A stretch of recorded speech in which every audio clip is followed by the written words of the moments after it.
Good morning. Good morning. I'm Paul Judge, and I'm the Chief Research Officer at Barracuda Networks. Barracuda spends our time providing some security products, networking, some storage products. We protect about 100,000 customers around the world. My role specifically is around Barracuda Labs, our security research group. There's a few areas where we spend time ranging from email to web security, to intrusion prevention, antivirus for our different products. But what I want to spend some time on today is what we've been seeing in the way of social networking threats, right? So for the last couple of years, we've been spending a fair amount of time looking at kind of how are things morphing between email, between the web, and social networking, and kind of what are the latest things the attackers are up to.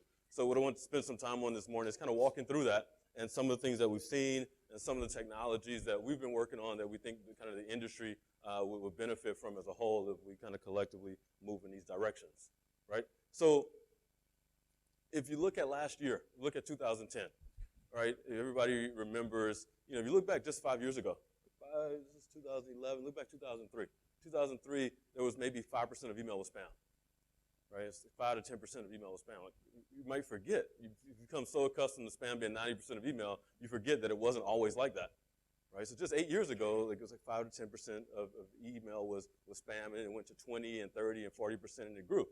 And so nowadays, we're just accustomed to 90% of email being spam. Well, what happened last year, if you look at 2010, this weird thing happened where half the spam disappeared. So literally, so this is a view of the amount of spam showing up at Barracuda customers around the world. So if you look at the beginning of 2010, we were averaging about 50 billion spam messages per day that we were seeing show up at our customers. If you look from July to the end of the year, it literally went down to 26 billion. So half the spam disappeared. Right, so did all the spammers go skiing? Did all the spammers kind of go hang out, go hit a pub? No. So what happened is, think about it. You put yourself in the mindset of a spammer or attacker, someone trying to illegally make money from computer activity, right? They're a business. So they're like, okay, how can I make the most money? How can I make the most money? I have limited resources. I have some bots. I have some bandwidth. I have some computers. Like, how can I maximize my profits? And you think about it, I have some bots. What's the best thing to do with those? The spamming business is getting hard. It's been hard for a while, right? Because you're sending in spam and you're hitting some spam gateways. You're going to block 99% of those things. Then even the ones that go through, we might send in a spam folder. People might not read it. I barely can read my own real email. Like, I can't keep up with spam as well. So, the profit margins for spammers is getting worse and worse. And so they're looking at how do I make other ways of using these resources. I have these bots. I have this bandwidth. I have this code. How can I continue to make money on it? And so what we're seeing is, more and more so, they're moving over to kind of the web activities, right? They're moving over to where are the eyeballs? If I can't get in front of your eyeballs while you're reading your email, maybe I can get in front of your eyeballs while you're on a social network or while you're on a search engine. And so that's kind of what I want to dig into a little bit.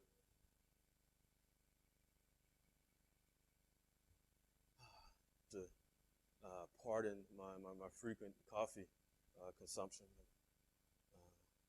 The night before last, I spent the night on an airplane. And last night, I spent it in a local club. So it was an improvement.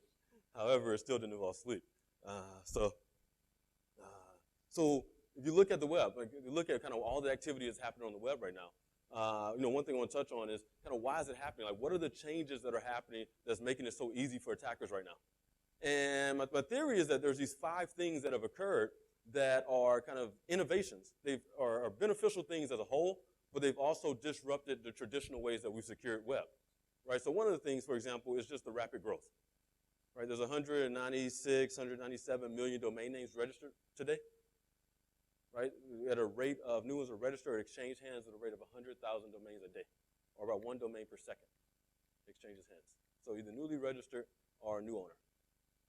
Right, so if you think about the traditional way as an industry, we did web filtering. We basically, and I was there. I was before Barracuda. I was at a company called PureWire. Before that, I was at a company called Secure Computing.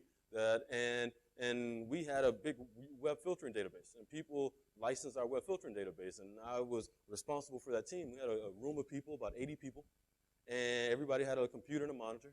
and we spent the days, and this is how it was when I got there. They've been doing this for 12 years before I got there. When I got there, they're sitting there and 80 people in the room, and we organized the web. Basically, people logged in every day, came to work, and said, oh, I think that's business. I think that's a weapons site. I think that's a drug site. I think that's porn. Ooh, that's porn. And, but that's how they kind of spent the day, is you just manually try to organize the web. And you just can't keep up. One domain name per second, you can't type fast enough, you can't react fast enough. So that's disrupted the traditional way that companies were dealing with this, right? So a second thing is just whatever you want to call it, dynamic web apps, Ajax, Web 2.0. The point is, it's brought us great things like spreadsheets that run in a browser, right? It's brought us great things like Outlook Web Access that feels like a desktop client, but it's now made a point where a remote website has more control over your browser and your computer than ever before, right? And now one of the problems is, like, traditional application security used to mean I would download an executable file, I would virus scan that file, and say, okay, this app is safe or not. But nowadays, that app is just a web app, right? It's XML, HTTP request. So how do you virus scan that? How do you tell if an app is safe or not? Like, who's in the middle looking at all the calls and deciding if an app is safe or not? Because you no longer have an executable you're downloading and virus scanning, right? So that's a shift that we're having to deal with. These other two are pretty close related. These are really about the different types of devices and where people are accessing things from. One problem is, anybody here responsible for kind of corporate IT or corporate security at a business, at a company? Yeah, handful of folks, right? So if you look back, 5 years ago or so, you built out these infrastructures that were very perimeter and gateway focused. And as long as somebody walked into the office and plugged into the Ethernet, man, they were safe, right? But as soon as you picked up the laptop, you went across the street for coffee, you went across the country for a conference, they're outside the perimeter, they're outside your protection, they're naked, and they're exposed. And you can look at the stats here. Basically, a large percentage of people that leave the office end up being infected. A lot of those infections come from visiting malicious websites. Very similar to that is kind of new devices, like these mobile devices. How do you secure those things? So it's an avenue for attackers to reach you while you're exposed, and then bring that attack back into the network.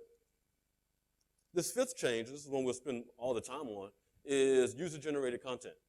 If you think about just over the last several years how user-generated content has taken over, right? Half of the top 100 websites in the world use user-generated content, whether that be like Facebook, Twitter, the obvious ones, or even normal brick-and-mortar sites that added social media components, right? If you go now to buy a CD online or to buy a refrigerator online, there's some social media, there's user-generated content, people are posting things. Well, the problem with that is, you think about the last time we educated the community about web security, we said, hey, when you get on your computer, if you go into a website, look for a little lock at the bottom of the browser. If you see that little lock, everything's fine. Right? You're laughing because that's the last time we told, think about your mother. When's the last time you told your mother anything about web security? Your grandma, your sister's look for that little lock at the bottom of the browser. As long as you see that, everything's fine. Right? And that mattered, 8 years ago, 10 years ago, it was okay, this is etoysbubble.com, and that's really them, you can trust them, move on. But now, it's no longer just a matter of this domain level trust. You have this question of, okay, user-generated content, behind that domain, there may be 500 million people. There may be 100 million people. So I don't need to just trust the domain. I need to understand each of these users, are they legitimate or not? Are they even real or not? Right? So there's this gap. There's this gap between kind of the trust model that's possible on the web today and kind of what the functionality of user-generated content has provided. And the attackers realize that this gap is there. There's this gap. I trust Facebook, so the average user by default trusts a lot of stuff that's on there. They trust Twitter, and they by default trust a lot of stuff that's on there.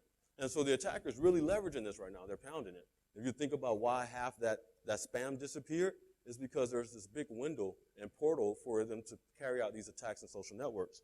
So let's take a look at a couple things. Facebook. So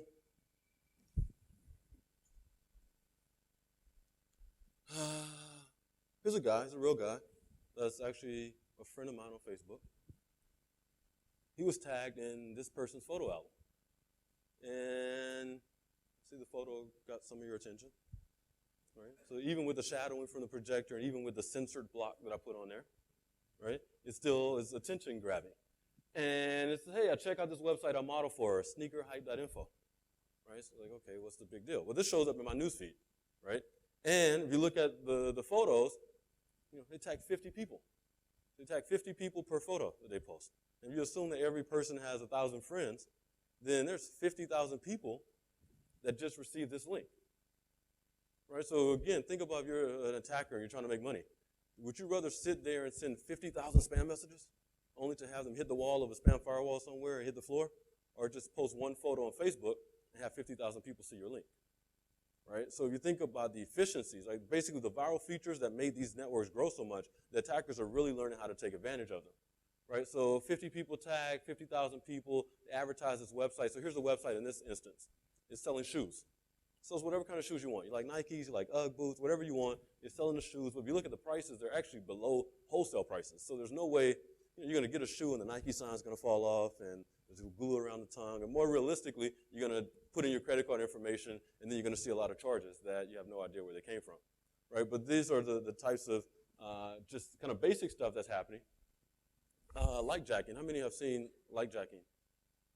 A couple folks. So like jacking is interesting because what's happening is they're making use of the Facebook Open Graph API. And everybody wants, like me, like my company, like this article, like this thing. Well, what happens is in the news feed, you see, oh, my friend Scott over here liked this link. And the link is, the beautiful Marika shows her breasts on Italian TV. And so you're sitting at the office, it's early in the morning.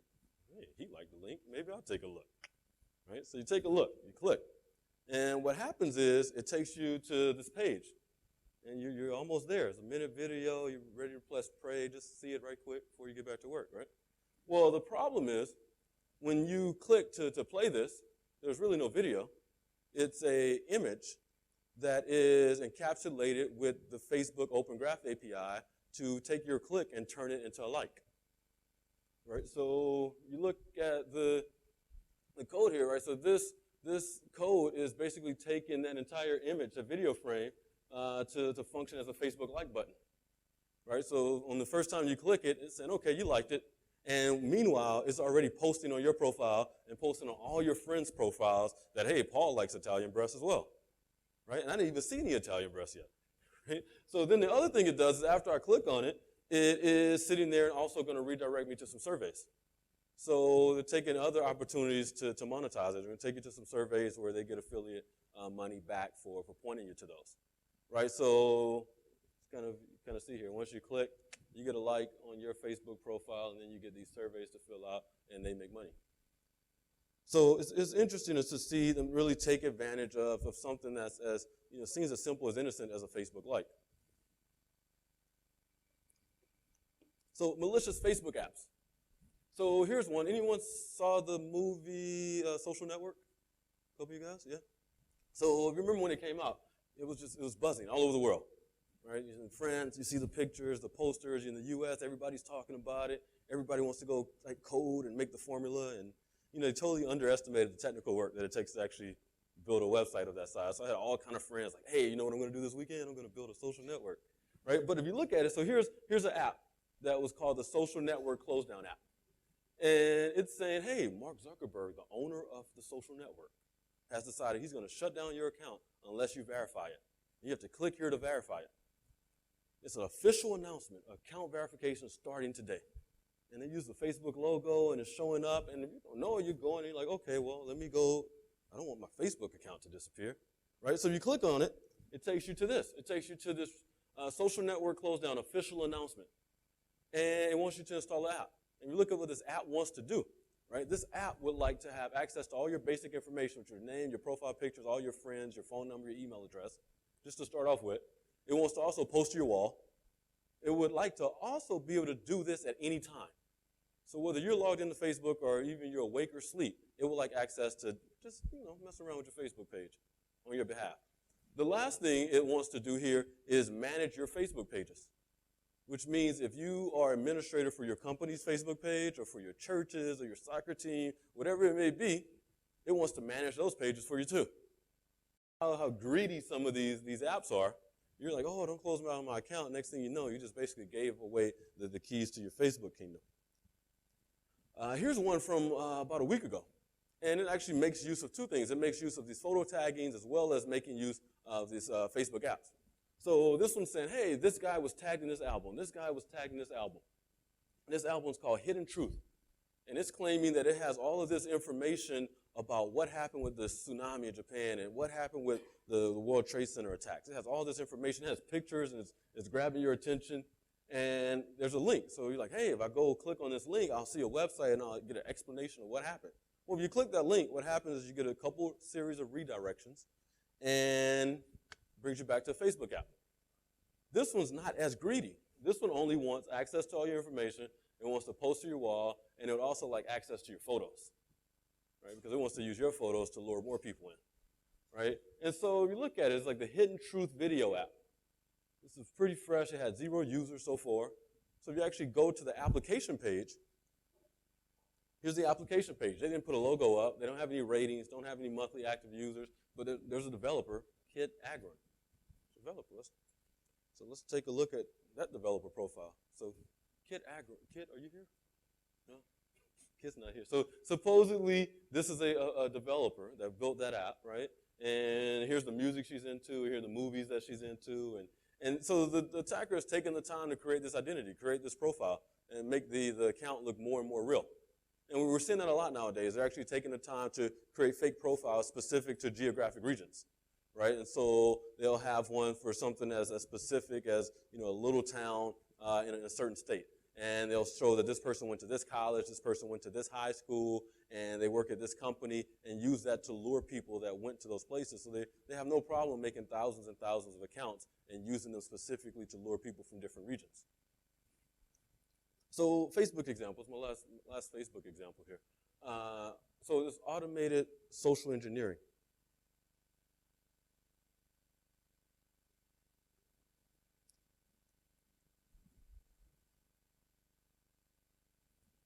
So this is a real chat session that popped up to me. And this lady, Kate Wrigley, is a lady that I work with at Barracuda. Worked with her for years at a couple different companies. And she is a sales engineer. So she's out on customer sites and dealing with things. And so she doesn't really ping me a lot through Facebook. So when I get something from her, it says, hey, Paul, got a second? I'm like, oh, what's wrong? What's wrong? Customer site was a problem. And so I said, hey, what's up? And she writes back, she says, hey, I want you to try something real quick. I'm like, oh, man, she found a bug in one of the products or something.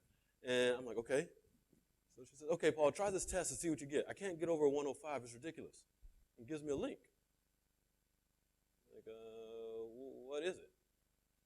She says, oh, let me know what you get. Everyone so far beat me except Adam and yada, yada. So at this point, I'm like, wait a second. This doesn't sound like you. And I'm like, hey, where are you? And no more response, right? But obviously this wasn't her. This is an automated kind of bot sitting on her computer, had access to her Facebook credentials, and is sitting there going back and forth having a dialogue, right? So you think about user education. How do you teach a user to ignore this? I mean, I sat there and talked to it. They use very casual language. They go back and forth, estimate what you're going to say. And so, you think again about those spammers and why that spam volume went down so much. You're sitting there with a bunch of bots out there. You rather send spam messages out with those bots, or you rather sit there and do Facebook chats? Which was going to get you a higher click rate? So, that was a piece of malware running on that computer. One thing that we see is we get tens of thousands of pieces of malware a day across email and web. And so one thing that we've done to try to keep up with it, if not, you have to manually take one sample of malware, install it in an environment, run it, analyze it, see what it's going to do. We created this thing we call Maltrace. And basically it's a virtual environment for analyzing and observing malware. And so what we do is we let the malware come in and we run it on a VM. We let it run on a nice Windows VM with all the apps loaded, and it gets in there and it gets comfortable, right? It gets comfortable, it makes itself at home, it starts changing registry settings and starts calling out to command and control and sending out some spam and just does everything malware is supposed to do. But meanwhile, it's in a VM. It's not really connecting to anything. We're just capturing all the network traces and understanding what domains, what command and controls, what this and that. So it actually allows us to go through 60, 80,000 pieces of malware a day. and make network traces and turn that back into kind of interesting data we can use to kind of protect people. So it's kind of one thing that has been sparked by just all these different pieces of malware that we're seeing. The other thing, so that's kind of Facebook. I'm going to switch to Twitter a little bit here. You guys use Twitter? Yeah, I know I saw a couple people that I've met on Twitter and just met in person for the first time. So it's amazing how much time people spend on Twitter, right? So I'm going to jump out here for a second. So we did this thing where we took a look at how much time, can you see that? Yeah, how much time people spend on Twitter. And this was around the time, you guys familiar with Kanye West? Yeah, Kanye West, music artist, yeah, okay. So this was the time he joined. He joined Twitter, and he sent some tweets, and like within a week, he had 500,000 people follow him, and everybody was talking about what he was tweeting, and seeing everyone was talking about it. So we were like, wow, like how much time collectively did the world spend this week, like reading his tweets, right? And we've seen a similar example like a month ago with Charlie Sheen. You guys seen Charlie Sheen join Twitter? Yeah, so a similar example. But this is a view that we looked at when Kanye joined. And so we said, if you add up kind of all the people that followed him, and we actually went and looked as the number of followers increased, how much time you read each tweet, and you spent a second or two reading each tweet, and how much time did the world spend reading this guy's tweets? And if one person had that much time, what could you do with it, right? And so you add it all up, you actually came to, let me jump to the end here. So if you look at it, there's 400,000 people that followed him during that first week. And like, if you look at kind of 3 seconds per tweet, there were 2.5 million cumulative human minutes spent reading this one guy's tweets in 1 week, right? So like, what could a person do with 2.5 million minutes? And so we kind of added up. And we said, okay, if you had 2.5 million minutes to spend, here's all the things you could do. First of all, you're interested in Kanye West, you could listen to each one of his albums 101 times each. Right? And then you can go and watch like every movie Kevin Bacon's been in 5 times each. Right? And then you can, matter of fact, you got some spare time, you can do Lindsay Lohan's jail sentence. And then while you're doing that, you might as well kind of sit back, you could do T.I.'s jail sentence, and you could do Lil Wayne's jail sentence. And then you could fly back from Chicago and Paris and back 12 times. And you can actually drive from New York, L.A. back and forth 10 times. You can actually take every Rosetta Stone course available. Right? You can sit through coursework at 3 colleges and get 3 degrees. Right? You can build a Habitat for Humanity home. You can go to Taylor Swift concert in every state. You can watch every NFL, NBA, and Major League Baseball game this season. Right? You just kind of look at the time that humans spent. You can climb Mount Everest and Mount McKinley. And then you can watch every episode of South Park ever made 3 times each. You could get a lap dance from every stripper in Las Vegas. Right? So there's 100,000 registered strippers in Clark County, Nevada, if anyone's ever wondered. Right? And we estimated 3 minutes per dance. I mean, that's a personal preference, though. Right? But if you just look at the amount of time like humans spend on Twitter, it's kind of just a funny example of how much time goes into this. And this is reading one guy's tweets in 1 week. And so the point is, attackers realize there's a lot of eyeballs out there. See if I can take you back to where I was. Not exactly, but.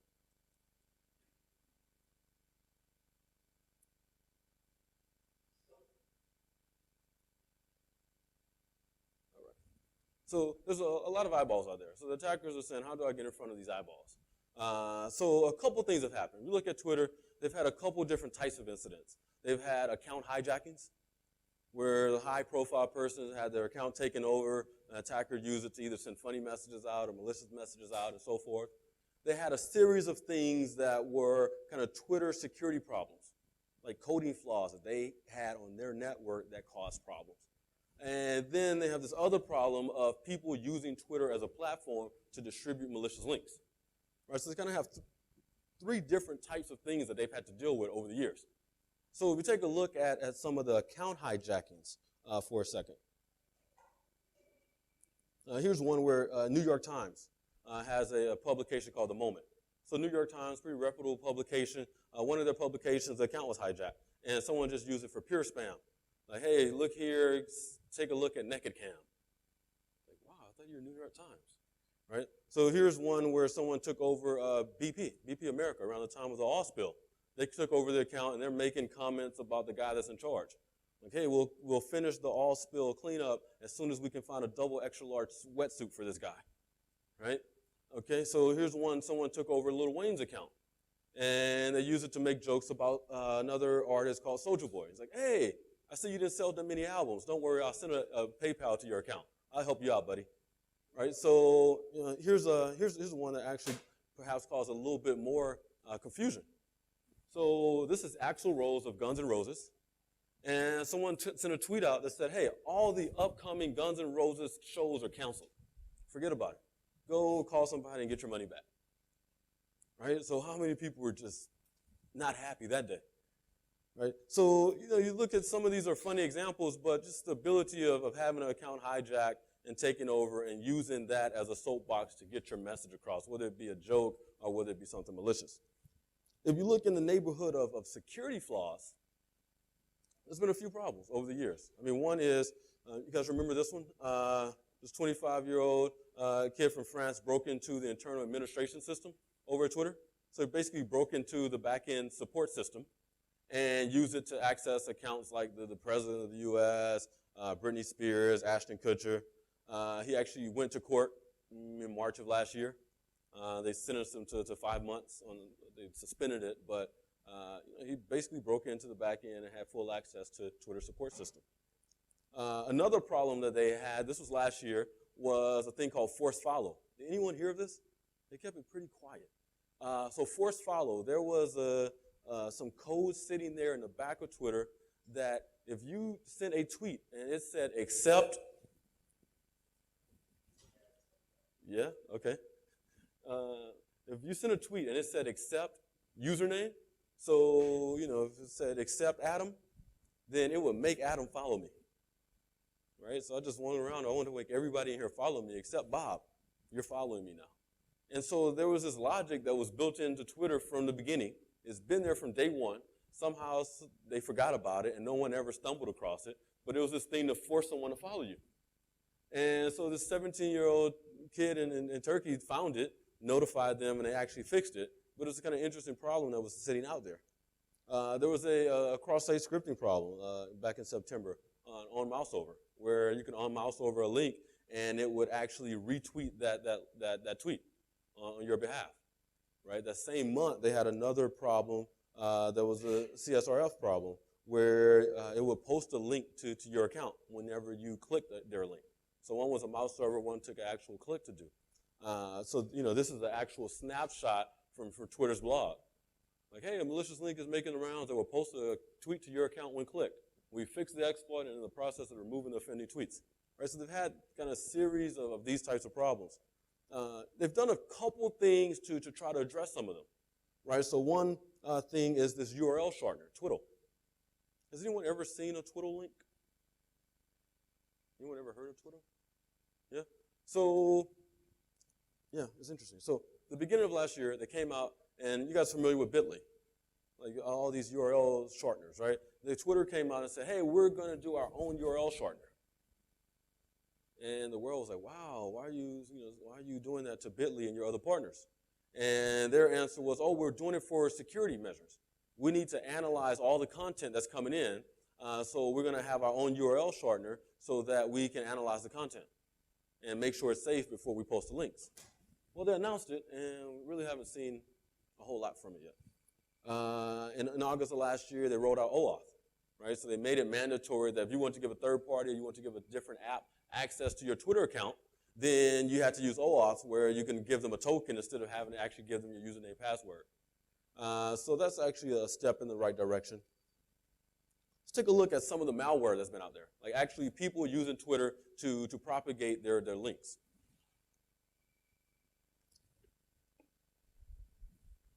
So funniest video ever. This was one that went around, and it was saying, ha, ha, ha, this is the funniest video ever. This is the funniest video ever.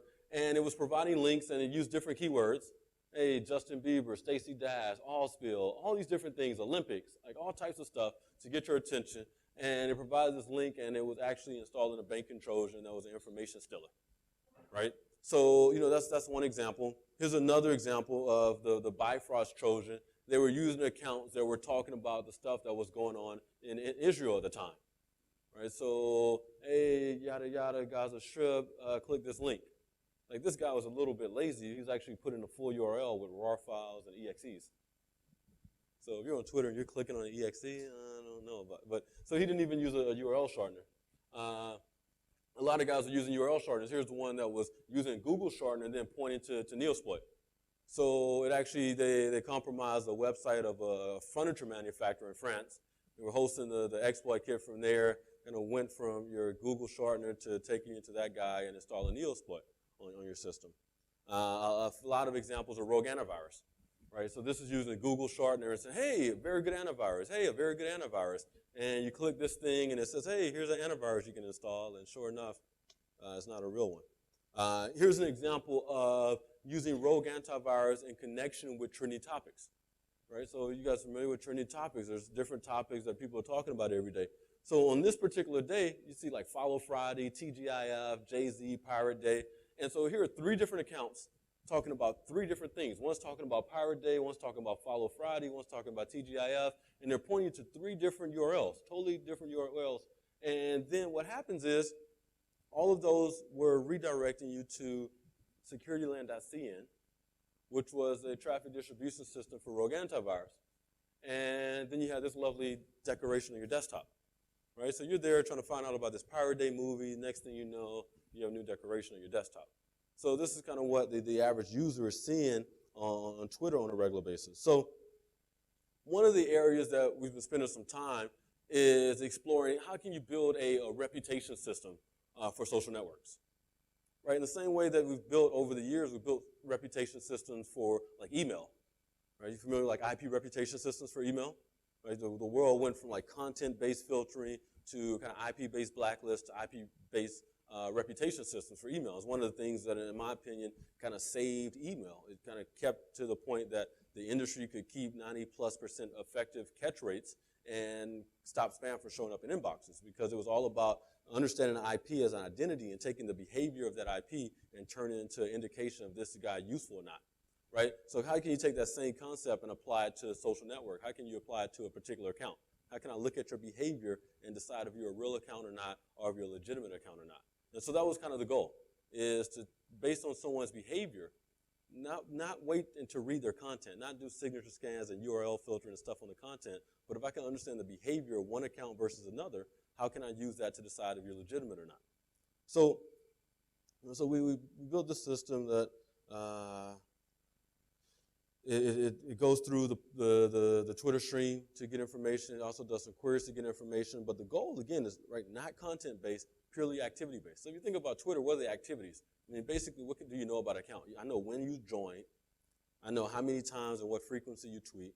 I know how many people follow you, and I know how many people you follow. And I can look at the relationships between those things. So just based on that, how can I begin to figure out who's good and who's bad? So there's a few things. One thing that we need to look at first is kind of what's the baseline? What's a normal user? What's a normal user? There's 100 million plus Twitter users. What does a normal user look like, feel like? And so we created a pretty low bar. We said, okay, you're a true Twitter user if you've tweeted at least 10 times and 10 people follow you and you follow 10 people. You're a true Twitter user. You at least turned the thing on, right? You kick the tires. Well, if you look at all the accounts on Twitter, what we've seen is less than half of them qualify for that low bar. So 43% of them are a true Twitter user.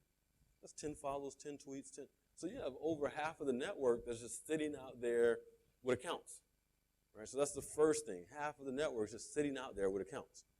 So then you start to look at, okay, well, how many people are you following, right? How many people are you following?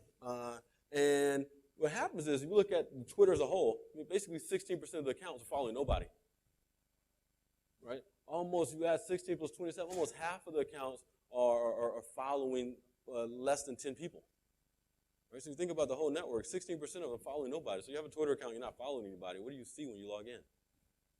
Right? So you start to think about what's the normal user, trying to profile and baseline a normal user so we can figure out what are the outliers. Right? So this is interesting just stuff about kind of how people are using the network, because all you ever hear is, oh, Twitter's growing, it's growing, it's growing, it's growing, but you never really hear data about, okay, how are people actually using it? So the fact that 16% of the accounts, I mean, was that 1 in every 8, 1 in every 7 accounts not following anybody? You know how it happens. You can log into your Twitter client, you're not following anybody, you get an empty screen, right? So Other thing that we start to look at is the relationship between how many people you're following and how many people are following you. And so the question is, are people using Twitter like a normal social network where you have a two-way connection or a two-way graph? Right? You look at Facebook, as soon as we're Facebook friends, it's a two-way relationship. I'm your friend, you're my friend. Whereas on Twitter, there's one-way relationships, right? I follow you, and then you decide whether or not you want to follow me. So we wanted to look at, were people using it in more of a two-way connection mode, or were there people that were more so consumers of information and more so producers of information? And so what we looked at is basically 43% of the accounts on Twitter have the same number of friends and followers. So the same being plus or minus 5, right? So 43% of the accounts, almost half of the accounts out there, are using it as a full kind of two-way connected graph relationship. But then you look, there's this 34% that have more followers. They're a little bit more producers of content. And then there's 23% that have more people that they're following. So they're a little bit more consumers of content, right? So I get to kind of why that's important here. The other thing that we want to measure is what we call the Twitter crime rate. Right? The Twitter crime rate, what's that?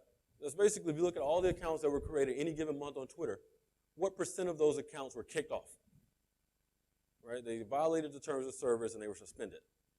Not they quit, they were suspended, right? So if you look at any particular month, what percent of the accounts were suspended? So to look at that, the other thing we looked at was the growth. We look at every month, because the Twitter account will tell you what day they joined. So if you look at enough Twitter accounts, I can see what day you joined. I can kind of really look at the growth cycle of Twitter. And so that's what we did. We went back and looked at, since 2006, what was the growth cycle of Twitter? So one interesting thing that we stumbled across is there's this period at the end of 08, right, between November of 08 and April of 09. If you look at the top 100 users on Twitter right now by number of followers, the top 100 people on Twitter, half of them came in the same 6-month period. Right, so pick your favorite celebrity, like whether it's Martha Stewart or Kim Kardashian or 50 Cent or you know, whatever you're into, half of the celebrities came in the same 6-month period. So I don't know if they all called each other their like celebrity committee meeting and they're like, okay, we're going to join Twitter now. But if you look back, there's literally, look at the top 100 people on Twitter, 50% of them joined in the same 6-month period. So what happened is the growth rate of Twitter went up from 2% to 20%, right? So all the users, you can see kind of the Twitter account creation during that time period, right? And what do we know in security? Kind of wherever the users go is kind of where the attackers will come. And so we want to measure that. We want to see, like, how is that really happening? How fast is that happening? How quickly are the attackers responding? And so what we looked at is this measures the crime rate, right? What percent of accounts are suspended that were created in any given month? So since the beginning of the network, 2006, Twitter was averaging about 1.2% of accounts that were created in any given month were suspended. 2007, it went up to 1.7%. 2008, it was at 2.2%. Then you had this red carpet era. And during the red carpet era, it went from 2% to 3.3%. So it increased 60%, right, during this red carpet era. But then, kind of within 4 months after that, it jumped up to 12%. So it went from 2 to 3 to 12 as the users increased, right? So 12%, it's like 1 in every 8 accounts that's created suspended. And that's just the people they're catching, right? Are they catching half? I doubt it. Are they catching 10%? Maybe. Catching 20%? So they're not catching 99%, right? So it just shows the ability of the attacker to respond quickly. Oh, wait, all the users are here? All right, I'm over here now. And dig in. So kind of with that understanding, we start to then look at, okay, how do we kind of find these accounts? How do we find these accounts proactively? So we take a look. So what this is looking at is the delta between how many people you're following, how many people do you have as followers, right? How many followers you have, how many people you're following. And the red are suspended accounts, and the green are still active accounts, right? And so what you see is that people that were suspended had a larger delta between their friend count and their follower count than normal legitimate users. Well, why is that? Why is that? Well, you look at, you're kind of creating a fake account on Twitter and you're trying to get a bunch of followers. What do? The first thing you go do is you go follow a lot of people, right? You go follow a lot of people, and you hope that they follow you back. And the attackers have tools, right, to automate this for them. They'll go follow 1,000 people. They'll wait. 100 of them to follow back. They'll unfollow. They'll go follow the next 1,000 people. Try to recruit people to follow. So as they crank these accounts up, they go and they follow a lot of people. And then once they're successful, they actually unfollow. They unfollow most of them. So then they end up here. They end up with way more followers than they have following. So they go back and forth between these two sides of things, trying to create and harvest that account. And so you see a pretty big distinction between legitimate accounts and illegitimate accounts in that friend-follower delta. So that's kind of just one data point. Another thing that we want to look at was kind of how much does someone tweet?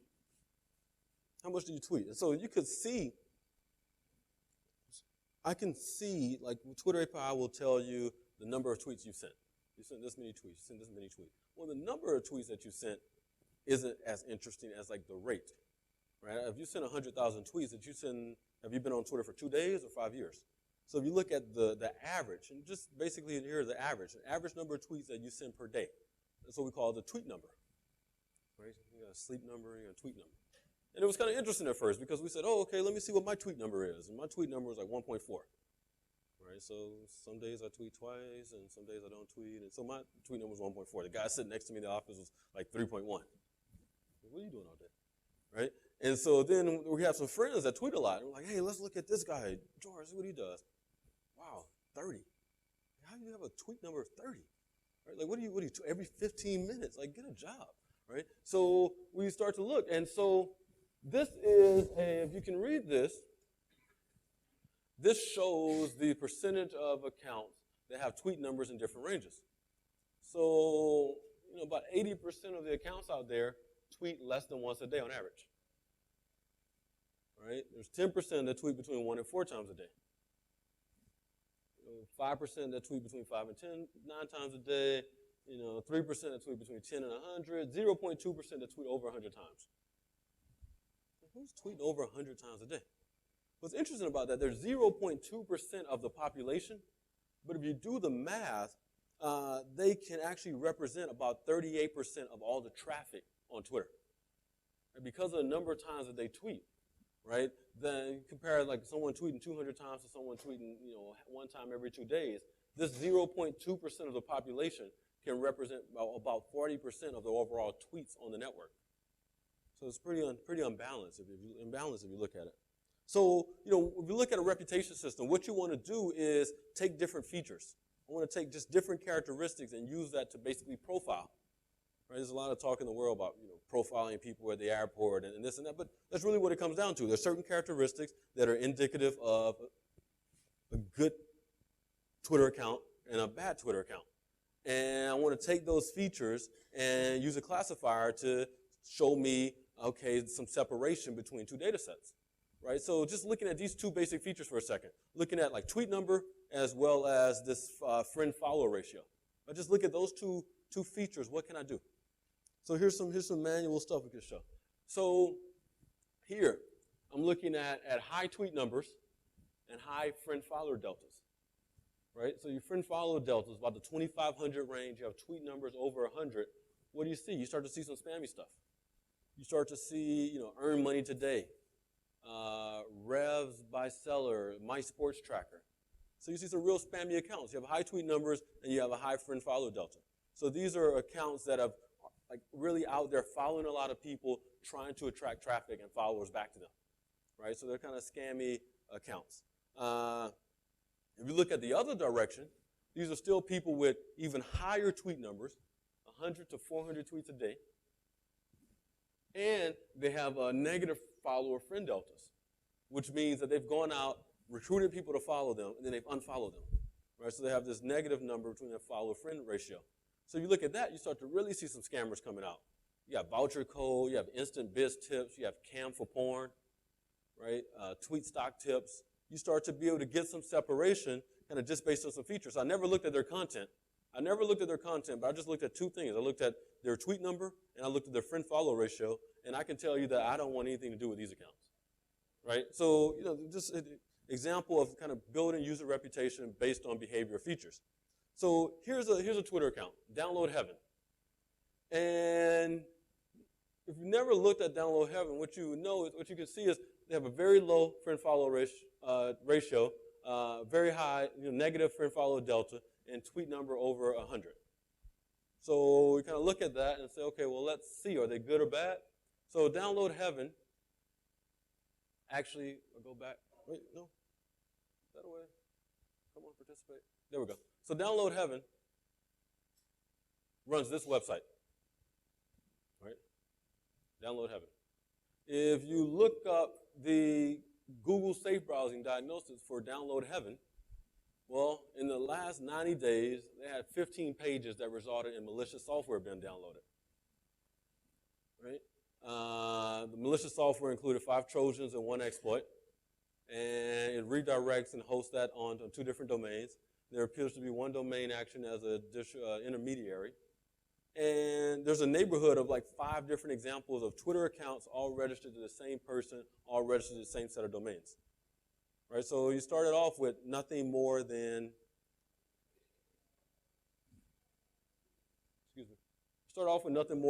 what's your friend follow delta and what's your tweet number. And sure enough, it pointed me to a malicious account that's been proven out over the last few months to be a source of malicious software. So there's kind of more of that. But as I kind of look at the time, here's a tool that we created. It's called Profile Protector. It's a free thing. It's profileprotector.com. It's a free website that you can go and will scan your Facebook profile as well as your Twitter feed and look for malicious activity. So you just basically go, you log in, and scan your Facebook profile, scan your Twitter feed for malicious activity. So it's something to take a look at.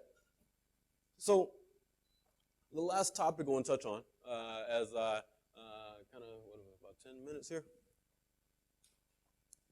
So we looked at Twitter, we looked at Facebook. One thing that's happening a lot is people using Twitter a lot as a search engine, right? There's some people that go on, I follow you guys as friends. There's some people that go to Twitter to look for information. I'm looking for what's going on right now. I'm using it as a search engine.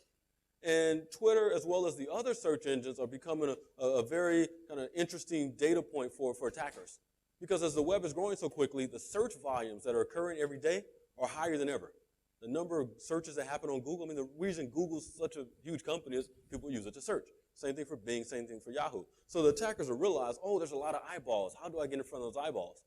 So they're using search engine optimization to kind of make themselves rank high for certain searches. They're actually going out and compromising certain sites that already have high rankings. So what we wanted to do was understand kind of how much is this happening? How often is this happening? So we built this thing that we call a search engine malware crawler. And it does just that. It goes to each of the engines, and it says, hey, what are the popular search terms right now? And it goes and just searches for them. And it looks at the results and analyzes them, look for malware. So it basically just does what a user would do. I figure out what are the popular search terms for each engine, because they'll all tell me like hourly or daily, depending on how they're configured. I ask you, hey, Google, what's the popular search terms? Those, okay, let me go search for them. Let me take the results, and then I'll go analyze them. Same thing with Bing, same thing with Yahoo, same thing with Twitter. And so that's what we did. We've been running this for, I don't know, last year and a half or so. So here's a snapshot of some of the results. So 4 different search engines. These are 153 days, the last 5 months of 2010. So in a 5-month period, you ask every search engine regularly, what are the popular search terms? That gets you 157,000 popular topics, right? If you actually go and pull the results for those, that gets you 36 million search results. So all we're doing is saying, hey, what's popular? Give me search results. Let me see if I find any malware. So what do you think? We found any malware? Yeah, maybe a little bit. So we found 34,000 pieces of malware. Again, just looking at top search results for popular terms. We didn't go looking for, hey, let me go find screensavers and see what I can find. Let me go over here and search for malware and see what I can find. It was whatever was popular right then. We searched for it and got the results. 34,000 pieces of malware. Right? So that on average is 1 in every 1,000 search results led to malware. Right? And on average, basically 1 in every 5 search topics led to malware. Right? If you look at the distribution of where that malware was, it's interesting. Google was 38%, Yahoo 30%, Bing 24%, Twitter at 8%. So two interesting points here. One, the last time we did this, the middle of last year, Google was 69%. Right? Now, what happened is the amount of malware found daily on Google remained about the same. So it didn't go down in half. The amount on the other engines went up. Right? So we're finding about almost twice as much malware at the end of the year as we were finding in the middle of the year. And it's not that the proportion that they look at it, and Google probably, I think they did an announcement, hey, look, our search percent went down, according to Barracuda Labs. Like, no. Like, your actual number of malwares a day actually remained consistent. It's just that the attackers, my opinion is that the attackers were trying this out on Google. Like, oh, man, this works. They went over to Bing and started to do the same thing. They went over to Yahoo and started to do the same thing. That's why the numbers went up. Same thing on Twitter. And the reason, in my opinion, that the number on Twitter is low compared to the others is because, I mean, a search engine, what a search engine is supposed to do is take results for you and make them relevant. You know, it's supposed to go find what you're looking for and help you find it. Whereas Twitter, you know the way search works on Twitter. It's basically, oh, what term do you want? All right, that's the latest snapshot of who's talking about that. Right? There's no relevance. There's no ranking. And so that works for and against the attacker in that they don't have the opportunity to do search engine optimization and make their sites rank higher. So attacker, if you're smart and you have resources, you have the opportunity to get your attack higher in the Google search results than you do on Twitter. With Twitter, it's a gamble. It's just you're playing the odds, right? It's like playing roulette. Like, oh, put my data in there. Did they get picked? Put my data in there. Did it get picked? So that's why kind of artificially the number for Twitter is lower because attackers don't have the ability to use search engine optimization in their favor, right? So a quick example of some search engine malware. So anybody know this guy? Yeah? I think he plays basketball or something. Yeah, right. So if you guys remember, last year he was changing teams. Remember, he used to have a jersey that said Cleveland, and he was changing teams, and it was a big deal. Right, it was a big deal in certain parts of the world, and a lot of people were searching for, oh, what team is he going to go to? Is he going to New York? Is he going to L.A.? What team is he going to? So a lot of people were searching for. They were looking for his Twitter feed. They were looking for information about where is LeBron James going to play. And so here's a result from Google. So you search for LeBron James Twitter. This is a result from first page of Google. It's like, hey, right here, here's LeBron James Twitter. And if you click on this thing, it says, oh, okay, wait, if you want this content, you just need to update your Adobe Flash Player. You just need version 11. Adobe hasn't released version 11 last time I checked. Right, it wasn't on my computer, so I'm like, okay, cool. Let me get version 11. You go ahead, it gives you an executable to download, and the next thing you know, what do you get? New decoration on your desktop. Right, so here we are, first page results for Google for a trending topic, and you're basically getting hit with rogue antivirus. So those are the types of things that the attackers are up to on the search engine malware side and kind of how it relates to social networks. So my last point, you remember I started off talking about spam. And while the spam volume has been going down and all this other stuff is going up. So I want to take a look at some of my favorite spammers. Right? So you've been following the spam problem for a while. You go back to like 2003, right, 2004. There were some famous spammers. You guys remember these guys at all? Alan Rowski, Scott Richter? No? Well, Alan Rowski, remember there used to be a top 10 list of spammers? And so there's a top 10 list of spammers that was published all the time. And it was like monthly would change based on their spam volume. And this guy, Alan Rowski, used to always be number one. You know, he was sending hundreds of millions of messages a day, almost, right? But this guy, Scott Richter, he would be number 2, but he would also be number 9 because he had 2 different companies, right? And these guys used to brag. They used to brag. One of them called himself the godfather of spam. The other one was like, I'm the king of spam. So I'm the godfather of spam, I'm the king of spam. It's like James Brown and Michael Jackson, right? And so, you know, one of the guys bragged about, oh, I made $3 million this summer doing pump and dump. Right, and this guy's like, well, I sold 20,000 copies of the rack card deck before I ever printed them. I made $1 million in card decks before they were ever printed. Right, so these guys were raking in the money. Then they started to have some problems. One of these guys had the FBI raid his apartment. The other guy was sued by New York Attorney General, by MySpace. So they both ran into these problems. So the point is, let's take a look at what are these guys up to today. Right, what are they up to? So Alan Rowski, after the FBI raided his apartment in 2005, he is in the middle of a 4-year sentence at a federal prison. Okay? His buddy, Scott Richter, after a bunch of lawsuits, New York Attorney General, all this, that, and that, he just started a social gaming company. Right? So you think about who's behind these things, right? These are the same guys that are trying to figure out ways to monetize their skill set illegally. The same guys that were sending email spam, the same guys that were sending phishing attacks, the same guys doing social networking threats. So I don't know if anybody wants to install a game from Lunatic Games. Let me know how that works out, right? So With that, I'll wrap up. But basically what we saw is there's a lot of interesting stuff that's been happening on the web. Social networks are growing, the viral features are growing, the web is growing 1 new domain name per second. All these things are happening, but it's creating this window for the attackers. It's creating this window because it's truly disrupting the traditional ways that we secured our users. And so we looked at a few different ways that the attackers are taking advantage of it. And so kind of with that, this is how we're spending our time at Barracuda Labs, kind of looking at more ways to be more proactive about building reputation systems for these networks, looking for ways to actually go out and find the threats before users stumble across them. So with that, take a look at Profile Protector as a free tool. Take a look at Barracuda Labs if you're not doing that already. There's some more threat reports that dig into this in more detail. And so thanks for spending the first part of your day with me.